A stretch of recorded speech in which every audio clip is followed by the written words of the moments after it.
Phase 4 quadriceps strengthening में हम enter कर चुके हैं, जहां पर आप अपनी मसल्स में अपनी पुरानी एक्सरसाइजेस की मदद से एक मिनिमम लेवल ऑफ स्ट्रेंथ इकट्ठा कर चुके हैं। अब आपको एडवांस्ड फंक्शनल ट्रेनिंग्स में एंटर होना है। आप एक ऐसी चेयर आपके हाइट के हिसाब से लेंगे। डॉक्टर दीपा फिजिकल थेरेपिस्ट इस डेमोन्स्ट्रेशंस में हमारी हेल्प करेंगी। स्क्वाट्स के अलग अलग फॉर्म हम इस्तेमाल कर रहे हैं इन एक्सरसाइजेस के लिए। एक हथे वाली चेयर यानी कि आर्म सपोर्ट वाली चेयर आप इसके लिए इस्तेमाल करेंगे और बैठेंगे चेयर पर। बॉडी आपकी स्ट्रेट है, नीज पर आपका फोकस है, हल्का सा पैर आपका ठीक पोजीशन में होगा, यानी आपका नीज बहुत आगे निकलते हुए ना हो। आप शुरुआत में आर्म्स को हल्का सा पुश करते हुए उठ सकते हैं। आपको पूरा पकड़ना नहीं है आर्म्स को, सिर्फ आपको पुश के लिए इस्तेमाल करना है ताकि आप अपने आप को इनिशियल थ्रस्ट दे सकें। उठें, फिर बैठें, उठें, बैठें। इस दौरान कुछ कभी कभी आपको जब नी पेन होता है तो आपके लिए इनिशियली मुश्किल हो सकता है। अभी आप जैसे देख पा रहे हैं कि लगभग 90 डिग्री के एंगल पर आपका नी मुड़ रहा है। अगर ये आपके लिए बहुत मुश्किल है तो आप शुरुआत के लिए एक और पिलो रख के, इसकी 1 या 2 पिलो रख के हाइट अपने हिसाब से कंफर्म कर सकते हैं चेयर की।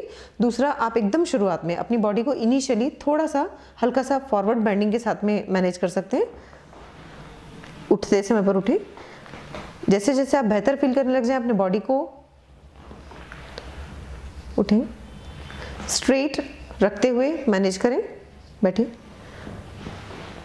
जब आप एक बार अपनी थाइज में ठीक ठाक स्ट्रेंथ इकट्ठी कर लें, उठें, तब आप अगेन ये जो आपने एडिशनल हाइट ली हुई है चेयर की, आप उसे हटा लेंगे और अपने 90 डिग्री वाले लेवल पर इसे करने लग जाएंगे। ये कुछ दिनों का समय मांगेगा ताकि आप शुरू में आप जैसे 10-10 के रिपीटिशंस में 2 या 3 सेट्स में आप इसे करेंगे।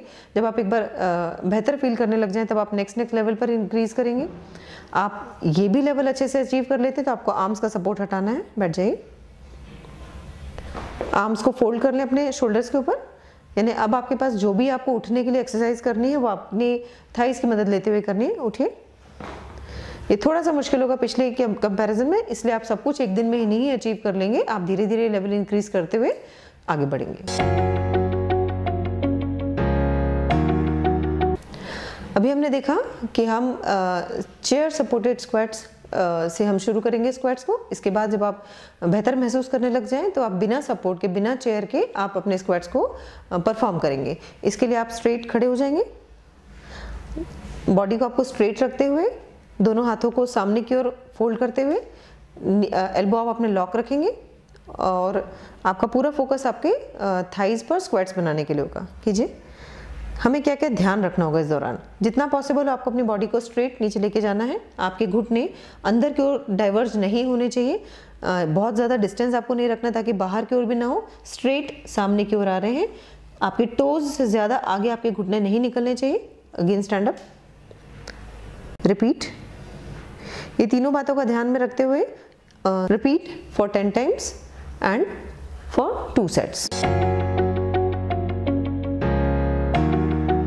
अगर आप इन स्क्वाट्स को बनाने के दौरान शुरुआत में मुश्किल फील कर रहे हैं तो आप किसी भी वॉल के अगेंस्ट खड़े हो सकते हैं ताकि आपके बैक को थोड़ा सा सपोर्ट रहे। आपको बैक को रगड़ते हुए नीचे नहीं आना, it's just for a support. Simple squats आप अपने बनाएंगे। हमने यहाँ बोल्स्टर यूज़ किया हुआ है। आप एक बॉल को अपने पैर में, फुटबॉल के आकार की बॉल को या कोई भी ऐसे थोड़े से बड़े आकार की बॉल को अपने पैरों के बीच में रखेंगे ताकि वो डिस्टेंस आपका मेंटेन हो जाए। इसके साथ आप अगेन स्क्वाट्स पोजीशन को फॉर्म करेंगे। कीजिए प्लीज़। इस समय पर आप थोड़ा सा इसको बोल्स्टर को या बॉल को संभाल के रखने के लिए हल्का सा इनर साइड पुश कर रहे हैं और साथ साथ अपना स्क्वाट्स पोजीशन को मेंटेन कर रहे हैं। Body straight, knees forward and knees should not go beyond your toes. कुछ सेकंड्स का hold, stand up, repeat for 10 times and for 2 sets. Squats की सीरीज में further ball on the wall. एक बड़ा सा बॉल आपने अपने जो ये फिजियो बॉल होता है, ये आप अपने वॉल के बीच में और बैक के बीच में आपने रखा हुआ है। टिप ऑफ पोजीशन लेंगे और अब उसको रखते हुए आप नीचे स्क्वाट्स पोजीशन में डाउन जाएंगे। थोड़ा सा सपोर्ट आपको बॉल की मदद से मिल रहा है और चैलेंज भी उसी की वजह से हो रहा है। 5 से 10 सेकंड्स के लिए इस पोजीशन को मेंटेन करेंगे। फॉर्म पे जैसे हमने बात की थी, जितना हो सके सीधा फॉर्म, पैर आपके फॉरवर्ड आने चाहिए, ऐसे बीच की तरफ मुड़ते हुए घुटने नहीं होने चाहिए, इन्हें आपके घुटनों का डायरेक्शन इस तरीके से नहीं आना चाहिए, स्ट्रेट आना चाहिए, और घुटने नी टोज की पोजीशन से आगे नहीं निकलने चाहिए। कुछ सेकंड्स का मेंटेन, फिर आप सीधे खड़े हो जाएंगे। सेम एक्सरसाइज को आप 5 से 10 बार रिपीट करेंगे और 2 सेट्स भी सफिशिएंट होंगे इसके। दिन में आप 2 से 3 बार इसे रिपीट कर सकते हैं। स्क्वाट्स के साथ क्वाड्रिसेप्स स्ट्रेंथनिंग फंक्शनल एक्टिविटीज़ में फर्दर प्रोग्रेशन के लिए, खासकर ये एथलेटिक पॉपुलेशन के लिए इम्पॉर्टेंट है। कॉमन लोगों के लिए ये बहुत इंपॉर्टेंट नहीं है, जिसमें हम बैलेंस और quadriceps contraction with the squats का कॉम्बिनेशन करके करेंगे। दीपा इस समय एक वॉबल बोर्ड पर खड़ी हैं और वॉबल बोर्ड का इस्तेमाल हम अपने आप बैलेंसेस को बनाने के लिए, खुद को बैलेंसेस के लिए ट्रेन करने के लिए करते हैं। तो वॉबल बोर्ड पर खड़े होकर आप अपने हैंड्स को ऑन द शोल्डर्स रख के ये स्क्वाट्स वाली पोजीशन बनाएंगे। थोड़ा डिफिकल्ट होगा, बैलेंस बनाना भी डिफिकल्ट होगा। कुछ सेकंड्स के लिए, 3 to 4 सेकंड्स के लिए आप इस पोजीशन को मेंटेन करेंगे एंड देन स्टैंड अप।